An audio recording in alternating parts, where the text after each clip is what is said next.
વલસાડ જિલ્લાના ઉમરગામ તાલુકામાં હાલ વાડીઓ કપાઈ ઉદ્યોગો આવી ગયા છે ત્યારે ઉમરગામ તાલુકાના બોર્ડર સાથે જોડાયેલા મહારાષ્ટ્રના બોરડી ગામમાં વાડી માલિકોએ કૃષિ પર્યટન વ્યવસાય શરૂ કરીને વાડીઓ બચાવી છે। સાથે જ પર્યાવરણ અને પ્રકૃતિને જોડી પર્યટનનો ભરપૂર ફાયદો લીધો છે। વર્ષભર નોંધપાત્ર પર્યટકો આવતા વાડીઓના ફળ શાકભાજીના પૈસા સીધા વાડી માલિકોને મળી રહ્યા છે। પોતાની વાડીઓના ખેત પેદાશોના વેચાણ સાથે શુદ્ધ શાકભાજી પર્યટકોને પીરસીને કમાણી કરે છે।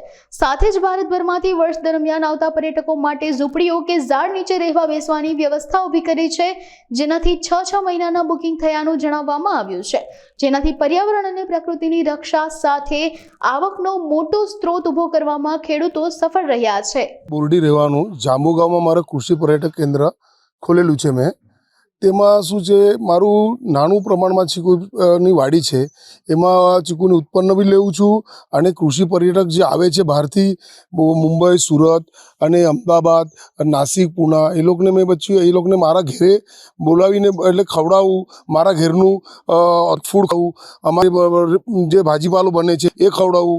મને અમારે એમ થયું કે બાજુમાં ગુજરાત છે, ઇન્ડસ્ટ્રી વધી ગયું એટલે અમારે અહીંયા બધા ઝાડ પાન કપાઈ ગયા છે। તે ઇન્ડસ્ટ્રીના લોકોને અહીંયા આવવાનું ને સારું ઠંડકમાં રહેવાનું, સારું ઓક્સિજન લેવા માટે 2 દિવસ માટે આવે છે।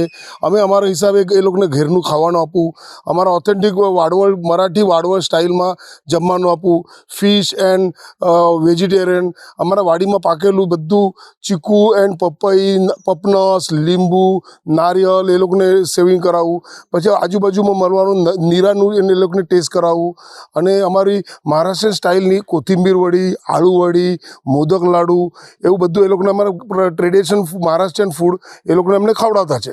અને હમણાં અમારા પાસે લાસ્ટ 3 વર્ષથી મેં ચાલુ કરેલું છે, પણ મારા પાસે 6 મહિનાનું બુકિંગ છે હમણાં અને સારું ક્રાઉડ આવે છે। મારા પાસે ગુજરાતનું ક્રાઉડ સારામાં સારું છે અને સુરત એન્ડ અમદાવાદ, બડોદાના ક્રાઉડ સારું આવે છે। We came today in the morning from Bombay and it's a lovely place nestled amidst these wonderful green trees and amidst these lovely butterflies. So my kids and we are all having a great time and we hope that we get to come to this place more often. And so it's so close to Bombay and it just feels you are cut off from the hustle and bustle of the city.